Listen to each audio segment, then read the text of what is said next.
Good morning, everybody. Thanks so much for joining us today. As you know, our state is facing a significant budget shortfall. It's a challenge that's going to demand thoughtful leadership, action, and a commitment to fiscal responsibility. Washington has long been a beacon of progress, innovation, equity, and opportunity, and we must ensure that these values continue to guide us through these difficult decisions. Today marks day 43 of my administration. For the past month, my team, and I'm joined by many members of my cabinet and many members of the budget team, my team and I have spent a significant amount of time working to identify and propose savings to help the legislature resolve this shortfall. It is important to contextualize today's announcement. First, I want to emphasize our work, my work, our team's work is not done. We have not had much time to go through a very large budget. We need more time to go even deeper. That's what we're going to be doing for the next 2 months. While we are not proposing a full budget today, of course, it's fair to say that we did months of work in a few weeks. Second, these are not, of course, final decisions. These are proposals that we are making to the legislature for their consideration. We will, of course, be working with both parties over the next 2 months to resolve our budget issues. Third, while we are recommending very specific budget reductions and efficiencies from former Governor Inslee's proposed budget, we are not proposing an entirely new budget. All of my proposed reductions, of course, are being made available to you and the public. I'm grateful to my budget team and my cabinet for working extremely hard and leaning into this difficult but important assignment. Together, we carefully examined our budget within significant time constraints and made difficult choices. I'm joined by many members of my cabinet, as you can see. I'm also joined by Katie Chapman-C, Director of the Office of Financial Management.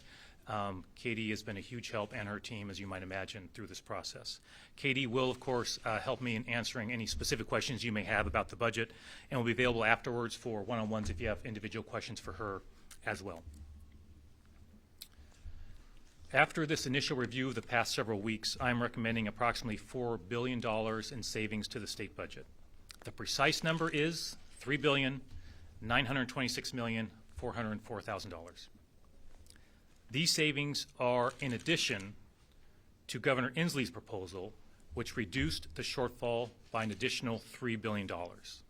Combined, these proposals reduced the projected $15 billion budget shortfall by $7 billion. We achieved these savings, and this is important, while maintaining all K-12 education investments and adopting all of Governor Inslee's proposed investments, which total more than $15 billion annually. As a result of this work, we've actually increased the percentage of our budget devoted to K-12. Next, we maintained all public safety investments from the current biennium and adopted virtually all new investments from the Inslee budget. We maintained all investments to address homelessness and housing assistance from the current biennium and adopted virtually all new investments from the Inslee budget. That totals more than $1.2 billion per biennium. We're honoring and maintaining the collective bargaining agreements negotiated with our hardworking public servants. We maintained all current cash benefit assistance programs that benefit Washingtonians, such as TANF, Temporary Assistance for Needy Families. We also maintained Medicaid eligibility for all Washingtonians. Put another way, if you are a Washingtonian on Medicaid, you will not lose your state coverage. We achieved these significant savings while centering the needs of the people of our state, including those who are facing challenging times during this economy. That does not mean, of course, that all these decisions were easy. Our work was certainly complicated by the chaos and the threats from the Trump administration to our federal funding, which we've talked about here in the past. I also want to mention the key principles that guided our decisions and my decisions. First, good government efficiencies and reductions in state agencies to ensure we're running as lean as possible and right-sizing our government. Many of these reductions we should be making even if we are not facing a budget shortfall. I'll give you a few examples in a moment. Number two, given our budget situation, we very carefully examined proposed or adopted spending that has not yet been implemented. our goal was to minimize cuts to services actually being realized by Washingtonians currently. Third, we're reconsidering recent spending. So for example, investments made 2 years ago for the current biennium are examples of investments that need to be reconsidered. Here's my logic. If the legislature 2 years ago knew that we'd be facing a $15 billion shortfall, I'm confident some of those investments would not have happened. Fourth, during COVID, we received significant one-time funding from the federal government for various programs. These one-time dollars are essentially gone. In some circumstances, the state has backfilled those one-time dollars with ongoing general fund resources. And I understand why. Those are good programs. I took a very close look at whether the state could take on those obligations for those federal dollars that were meant as a one-time investment during COVID. So before taking your questions, I'll take the time to explain how we applied those principles, what our rationale was, and how we'll continue to meet the needs of our residents during these fiscal challenges. We obviously can only cover a few of the items here today, but I do want to give you some highlights with some specific examples. So first, government efficiencies. We found some appropriations that state agencies are unable to spend for one reason or another. For example, the Forest Practices Board has a $1.1 million for rulemaking. It actually does not need to do rulemaking at the moment. We're moving that back to the general fund. We also found some investments that actually exceed the needs of the state. For example, because of the declining populations at the Special Commitment Center, we're able to close the 24-bed Dogwood unit and consolidate into the remaining units at the Special Commitment Center. That saves nearly $4 million. Here's another example. During the pandemic, we acted quickly to secure critical space for medical logistics. It's essentially a large warehouse. We don't need that space anymore. By scaling back, we'll save $2.2 million in the next biennium and $4.4 million over 4 years. The Department of Ecology and State Parks are saving taxpayers $2.4 million over 4 years by consolidating office space and sharing office space. Zero impact to public services, that's just smart government. The Department of Services for the Blind. They pay for a certain number of spots in the youth adult training programs at the School for the Blind in Vancouver. Whether they're filled or not, they pay those dollars. Now, if we can't fill those spots, we're going to open eligibility to young people in Oregon. The Oregon Commission for the Blind will reimburse us for any spots they fill. We expect that to bring in $52,000 over the next 4 years. We make targeted reductions in state-funded marketing and outreach campaigns, as well as studies and task forces that are not essential for public safety or contributing to the social safety net. We're also significantly reducing state government travel, and will continue to look for additional efficiencies. In short, we achieved many millions of dollars of savings through what I would consider to be good government reductions. Let's talk about new spending. Another category of savings involved pausing or phasing in new programs or proposed program expansions that have not yet been implemented. So I just want to be clear, these are decisions that have been made, programs are potentially expanded, or new programs, but it's not actually happened yet. So for example, our goal here is to pause many of those or to phase them in over time to reduce the cost. Here's an example. We achieved $144 million in savings by gradually implementing the proposed rate increase to child care centers over 4 years instead of all at once on July 1st. In other words, these individuals will receive this expansion. It's just going to take a little bit longer. I mentioned reconsidering recent budget decisions. So these are things that are in the budget that were adopted very recently, for example, in the current biennium.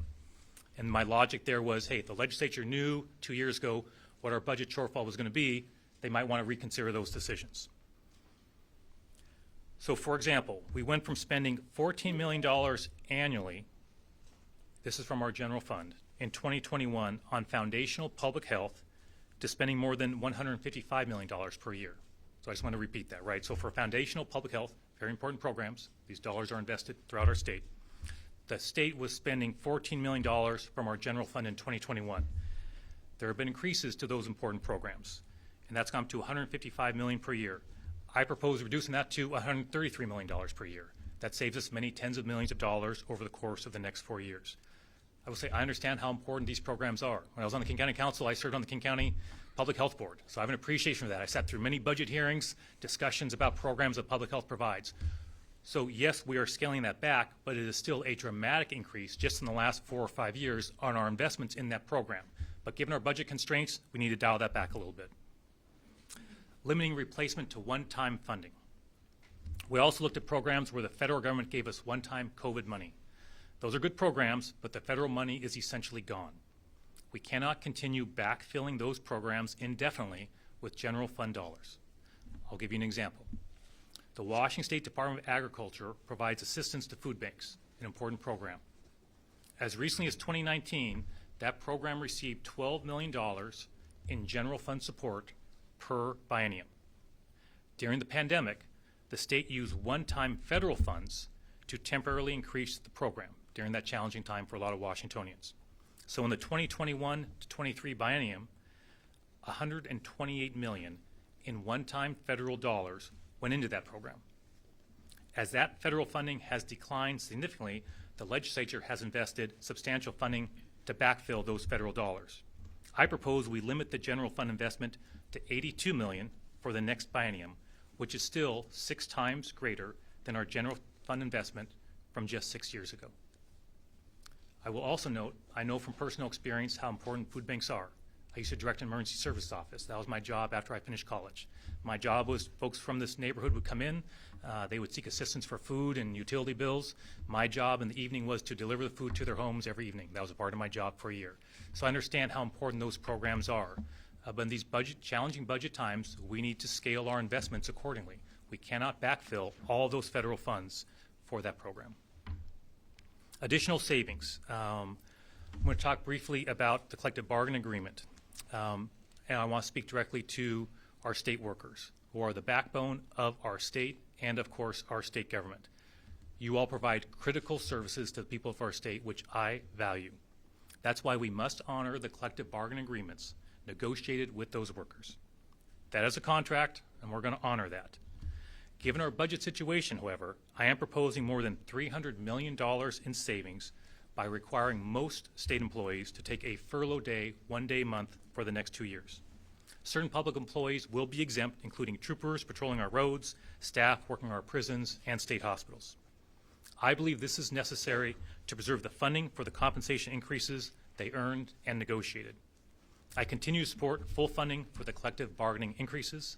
Furloughs, of course, do reduce compensation without reducing salaries, so that employees will return to the compensation levels they have earned and bargained once we get through this budget crisis. There are, of course, throughout this process, all the folks behind me made many recommendations. Many of those I accepted, many I went back and said I need some more information. Some I'm not ready to adopt at this time. There's about another $1 billion, I think more than $1 billion of suggestions. I want to be clear, these aren't recommendations, right? They're putting ideas to me that I can consider from their budgets. There's a little over $1 billion, I think, in suggestions that I am not recommending at this time. We will forward those to the state legislature so they have the benefit of the expertise of these folks and their thoughts about their budgets. But those will be an additional $1 billion, again, not part of the $4 billion I am recommending. That's a separate bucket, but we'll be forwarding those to the legislature so they can examine those as well. I also just want to mention that throughout this process, there are plenty of items where the team made suggestions. I mentioned those, but we just need more time to spend looking at those. I need more information. I need more data. I need more information. There's a lot of that, and everybody's working extremely hard. Some of those are just going to take more time. I don't want to be making knee-jerk decisions about really important budget items. So you'll be seeing more proposals for me in the weeks ahead. So I do want to talk about next steps. There are many parts of the budget we have not had time to do a deep dive on. So for example, Governor Inslee proposed significant new investments. We're still reviewing those. We're going through that. As part of our process, as I mentioned, agencies brought forward a number of different items I need more information on. We'll be continuing that work. Including the proposals from Governor Inslee, his proposed budget, we are approximately halfway toward closing the $15 billion budget shortfall. Another way of thinking about it, I think we're about 43% of the way through the session and nearly 50% of the way towards solving the shortfall. So we're on schedule, but we have a lot more work to do. We, of course, have a revenue forecast coming soon. I believe it's next month. which may increase or decrease the budget shortfall that we're facing. Of course, we're also mindful that I have a supplemental budget I'll be proposing later on this year. After the team gets a well-deserved break, I've already communicated to them we'll be going right back to work on preparing for that supplemental budget. Obviously, doing the work we've done, as I mentioned earlier, often takes a lot of time. There are months to prepare for it. We've just not had the luxury of that time, to be perfectly honest with you. So I'm looking forward to having more time with the team once we get through the next couple months to spend even more time going through the budget for the supplemental budget I'll be proposing later on in the year. A few final thoughts. I recognize that we could do everything right in the way we budget and still end up with a budget deficit in the future. For example, the federal government could make decisions that adversely impact our budget. That said, we must do a better job of budgeting within our means. I've said this many times. I do not plan on doing this every 2 years. I also want to emphasize that we understand that decisions we make impact people's lives, and we do not take that lightly. I also want to emphasize to Washingtonians, your voice matters. Write to me, write to us, let us know your thoughts about this. We can achieve savings and preserve our values. I believe that. We can save billions of dollars without touching core investments in K-12 education, in public safety, in homelessness, in housing services, and remain one of the most progressive states in terms of looking out for folks who are experiencing challenges. If the legislature adopts all of my recommendations, hypothetically, the following will still be true. A single parent in Washington working 40 hours a week and families in similar economic situations can access affordable child care subsidies that ensure they do not spend more than 7% of their household income on child care. They can pursue college or apprenticeships for free, thanks to the work of our legislature and decisions they made. They can apply for and receive $640 to cover additional costs of the Working Families Tax Credit. They can access food assistance programs such as EBT cards and food banks supported by our general fund. They can tap into economic assistance through TANF programs. They can receive free hospital care. They can receive free health care for their children through Medicaid. They can receive subsidized dental care and other health care services. These are just a few of the many examples of programs and policies that have been adopted to support Washington families during this tough economy. We will remain committed throughout this process to our values as a state. Our proposals reinforce those values and help put us on a path to a sustainable and balanced budget. Together, I believe we can build a more sustainable future for Washingtonians, one that is both fiscally responsible and remains true to our values. So with that, I'm happy to take your questions, and I have no doubt that I'll be asking Katie to help me out if things get specific. Yes, go ahead, Jim. Governor, you identified closing about half the gap over 4 years, correct? Right. This is a 4-year gap. That's correct. Obviously, that leaves half of it remain. There are some people out there who are wondering whether this is laying the groundwork to maybe look at some revenues, some tax increases. You've been reluctant to say you would do that, but after going through this exercise anyway, are you now leaning more in the direction that you might have to sign off on some tax increases, and what would they look like? I'd say it's too soon to say right now, Jim. We have been, I just can't underline enough, right? Our energy's been focused entirely on this process, which is time consuming and a lot of decisions being made to get to that $4 billion figure, to put it mildly. And so that's been my focus. I'm looking forward to how the legislature, what their reaction is. And by the way, I should emphasize, I know legislature is doing their own work on trying to find efficiencies as well. So we need to sort of come together and figure out what we can do. And I think at that point we'll have a better idea of hey, where we are on addressing that shortfall. We have the revenue forecast yet ahead. Let's see where that places us. So there are still some important milestones ahead, but the focus right now has been, frankly, to do what I set out to do. Was there a path forward to achieve billions of dollars in savings that did not go against our core values as a state or jeopardize core services? And I think these recommendations achieve that goal, but obviously more to come. Yeah. I'm going to follow up. Yep. Jim's questions. I got a three-parter. A three-parter. Okay, I'll try and keep track. All right. Okay. One, aren't taxes, regardless of what type of taxes, just the basic math, doesn't the basic math indicate that some sort of taxes are inevitable? Well, if I can answer one at a time, I'll forget otherwise. So Well, I don't know if I got any more to add to what Jim already asked. It's You gotta have some taxes because 4 billion doesn't. well, let's look. I'm new to being governor, but I'm not new to the legislature, right? Last time I checked, we've still got 2 months to go in this legislative session, right? We have a long way to go. We have a revenue forecast we have not received yet. Our work is certainly not done. I want to be crystal clear about that. We have done a ton of work, okay? But we were making decisions late yesterday, to be clear. Things being added, things being taken out. This is sort of happening in real time, in other words. I want to emphasize that. I have many more questions back to agencies. Say, what about this? What about that? I need to sit down and have a conversation with legislative leaders. What are they finding out? I know they're doing their own work, which is not insignificant. They're leaning into it as well. So look, at some point, I'll have a better answer to that question, but I just don't think that's right now. Okay,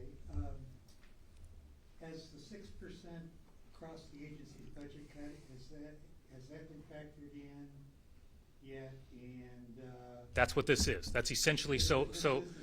And sorry if I wasn't clear. But thanks for asking. So in other words, I didn't spend much time on sort of the process, but maybe I'll just briefly mention. So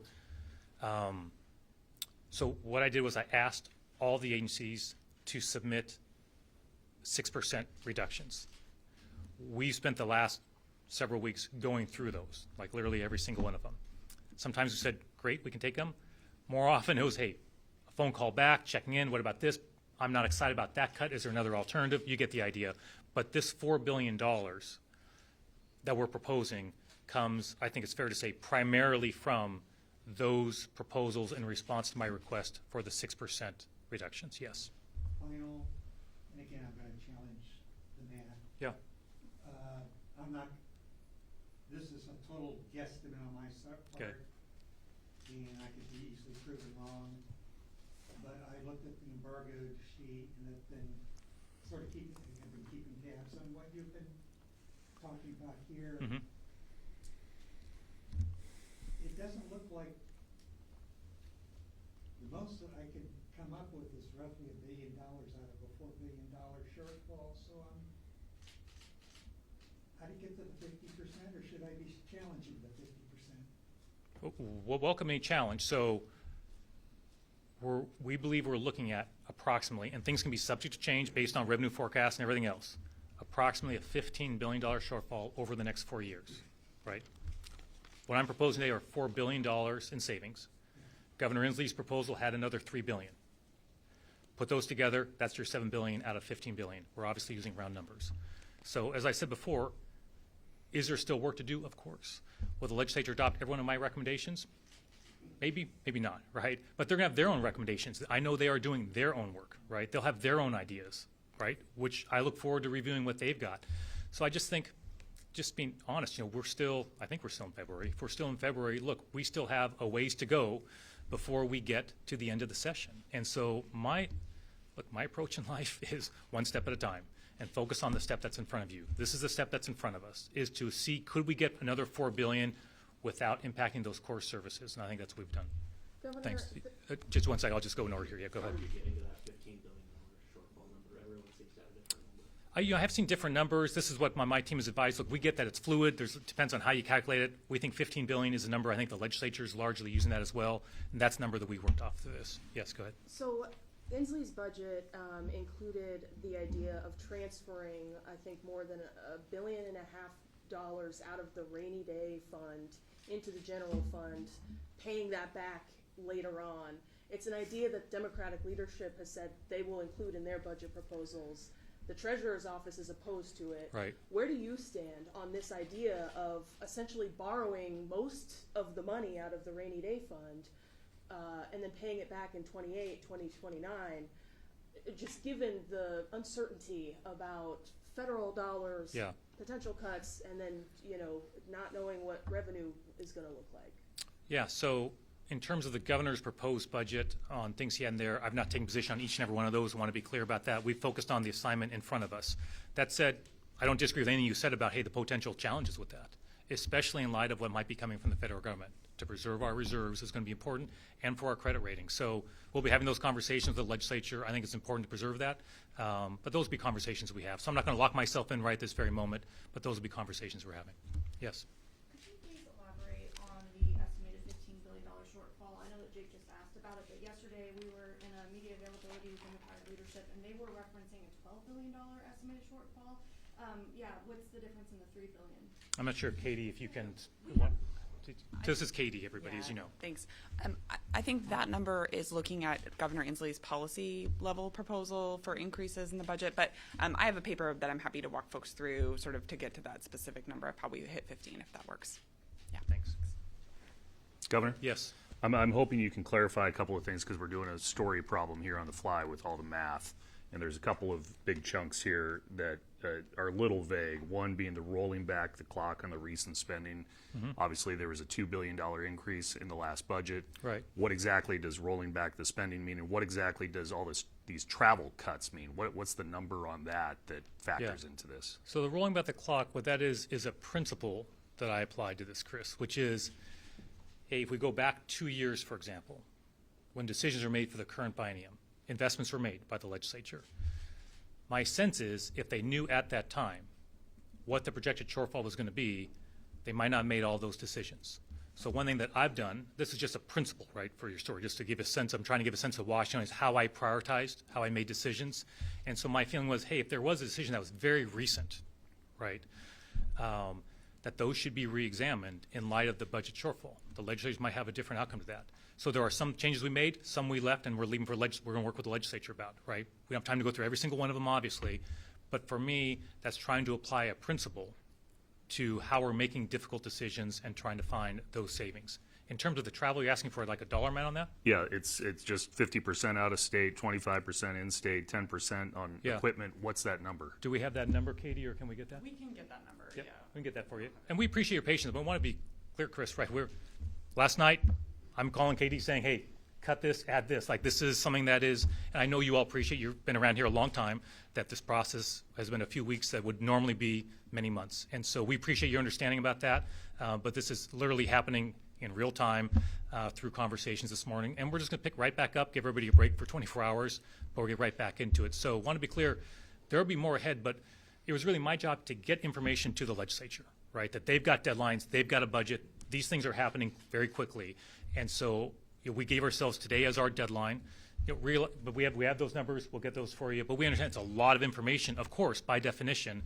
But as you can appreciate, it's a challenge I inherited. It wasn't like I've had months to work on this thing. This has been a relatively quick turnaround, so we appreciate your understanding on that.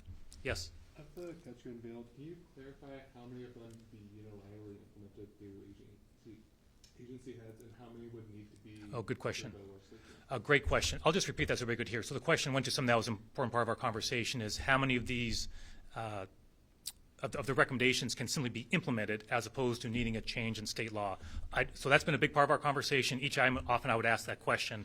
Do we know a percentage, or can we provide that, Katie? I think we could provide it.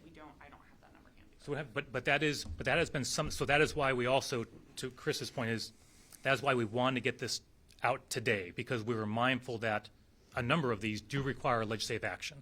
Okay, and so we're mindful of that. We've had conversations with legislative leadership. They've reminded me of their deadlines as well, and that, hey, we need this information, and don't let the perfect be the enemy of the good. We need this information, get it to us. So we're mindful of that, and it sounds like Katie can get you, if there's a specific question you have about a program, by all means, we're happy to try and track that down for you if you're looking for an answer on that, because that has been a regular part of the conversation for essentially every item. Yeah. Governor, you mentioned $1 billion in suggestions that you were not willing Yeah. to sign off on today. Are you willing to share some of those? What was too far?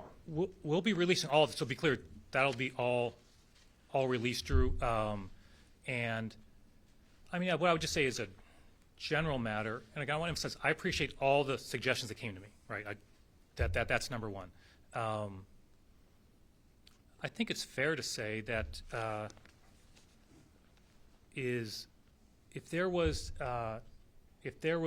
a suggestion that was cutting a benefit a Washingtonian was receiving, okay, I just was reluctant to make those cuts at this time, and so and I think it's fair to say for the bulk of that $1 billion, I just felt, hey, we're not there yet, right? We've got more work to do. I need some other alternatives. So we are providing those to the legislature so they see them, right? And you can see them, like that they're out there. And I'm not saying I won't go back and maybe recommend a few. Look, there were multiples just last night that I took off the list, to be clear. Like literally last night, we're going through when we had categorized in different ways, and some were, I forget the term we had, but ones that were challenging. And so we kind of bookmarked those, and I say there were a number of, yep, just last night we were sitting here and said, nope, not yet, not yet. And so there's not one easy answer to all those, but I'd say as a general matter, they tended to be services directly to Washingtonians, a benefit they were receiving, housing assistance or something along those lines, and I was reluctant to cut those. Yes? Just to follow up, I have a quick question for Katie after, but Yeah. to follow up on what you just said, one of the specific cuts you mentioned was to food banks. We've heard from food banks who are seeing more families that Yes. don't qualify for chance for EBT, Yeah. while they're also facing increased costs. Is now the time to cut that funding when families are struggling to put food on the table? It's a difficult decision. So that's why I put in context in my remarks, and hopefully I'm remembering the number correctly, but to be clear, our general fund investment in that program, even with my recommendation, is still, and I hope I got the number right, 6 times what it was just several years ago, to be clear, right?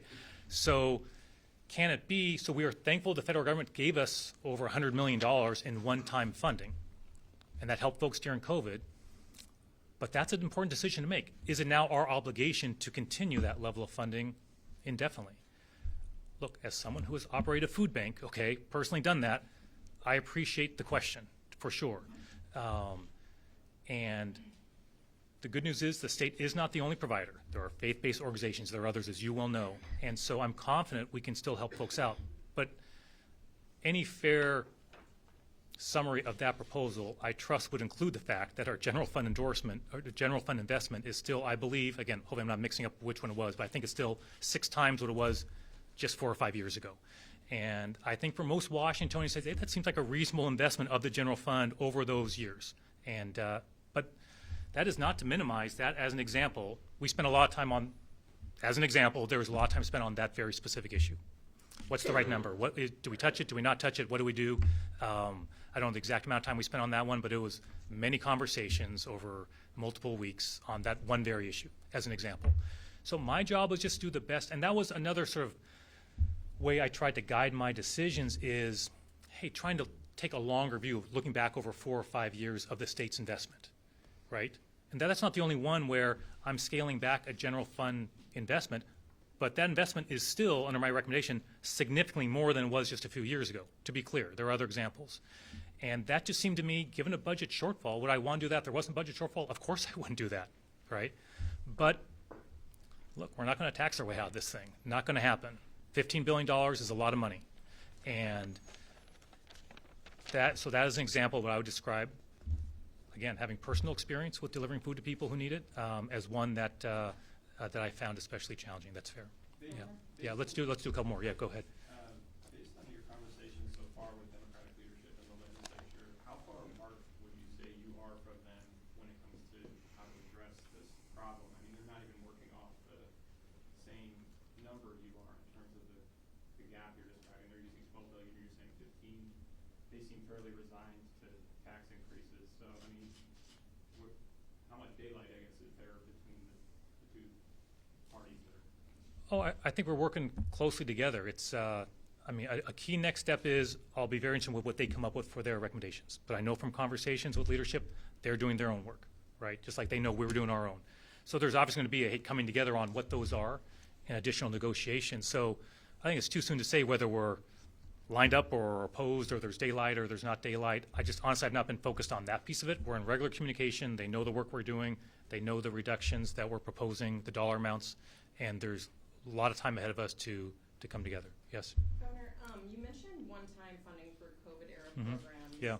So the WEA started getting funding for a COVID program to train substitutes. Now OSPI is requesting around $70 million to continue that program. I'm wondering if your office has looked into this program to make sure it's still needed and legitimate moving forward. Do you remember, Katie, if we? Yeah. Sorry, so I'm pausing only because I don't. Yeah.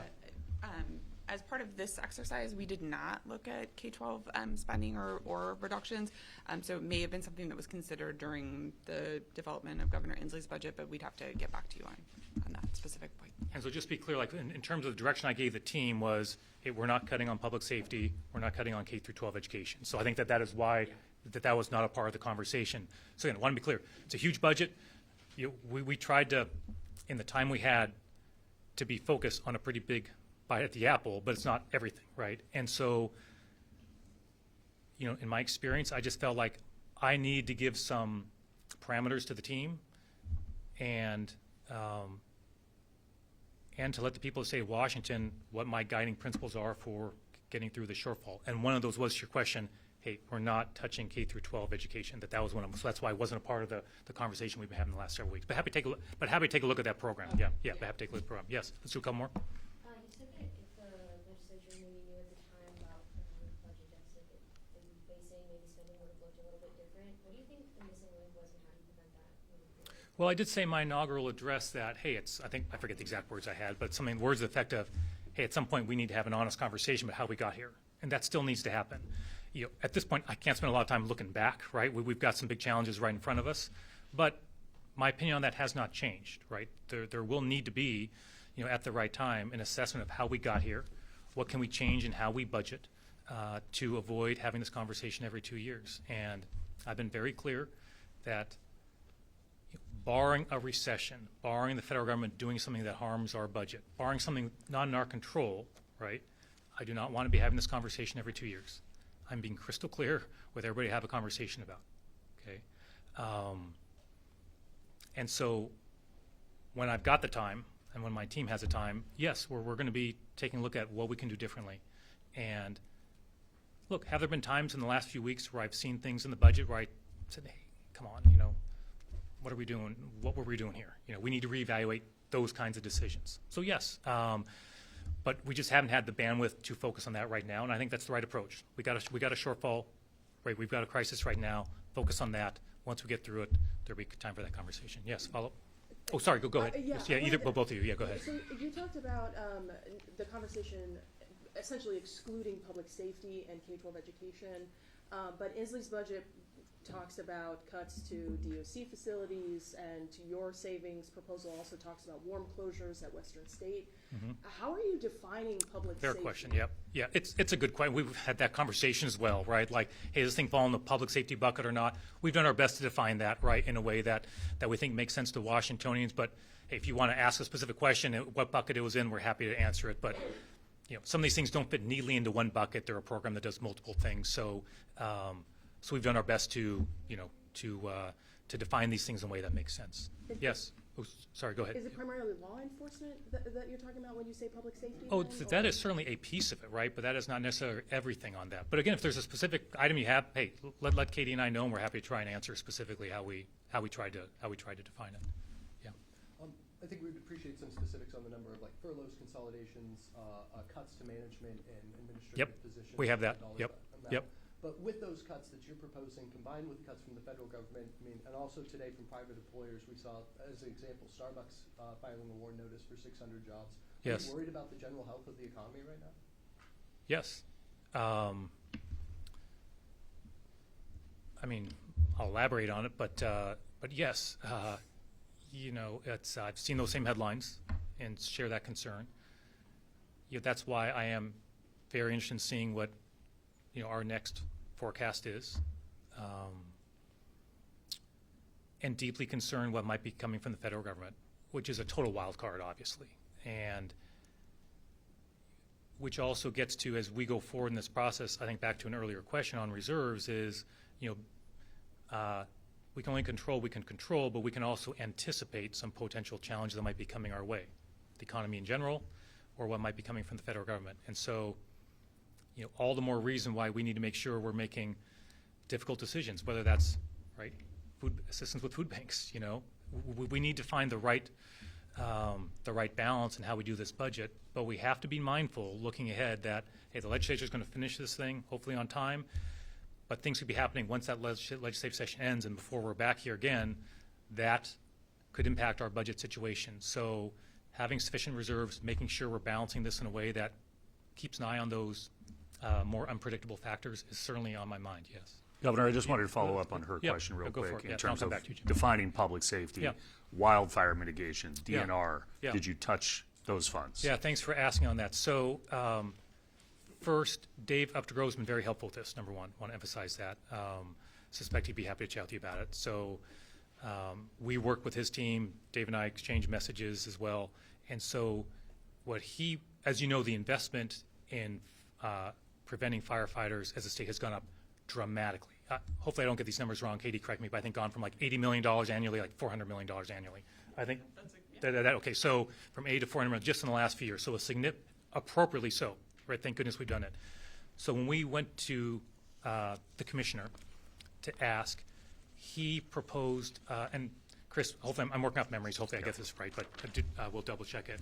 But there were 2 helicopters that he said were basically underutilized. They weren't really utilizing that they had or that they leased, and that he said it was actually part of their long-term plan to phase those out anyway.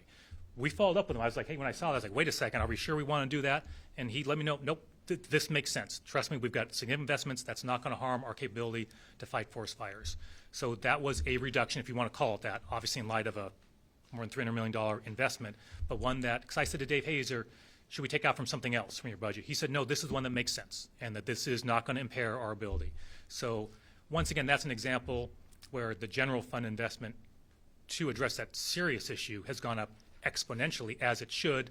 And so, but I did want to double check with him, make sure he was good with that, and he was. Is that a fair way to summarize it? Okay, yep. So thanks, I'm glad, and thanks for asking that. That was, we had a lot of things we tried to scale back these talking points, but that was one that we, I'm glad you asked about. I think I had Jim, and I'll come here, and then we'll do one more, yep. You mentioned furloughs that you're asking.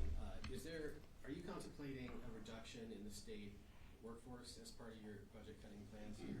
In other words, through attrition or through layoffs? Correct, and we have a number we can give you afterwards that Katie will have. You don't know approximately? Do you have an approximate number? Can we get? We'd have to run the numbers through the system to get you a firm number, Jim. Yes, Yeah, yes. Yep, that is part of it. We're happy to run the numbers. Again, appreciate your patience. This is happening real time, right? But yes, that is a part of it for sure. Yep. So we had a few, I'll keep going, so don't worry. I'll get to everybody. Go ahead, yeah.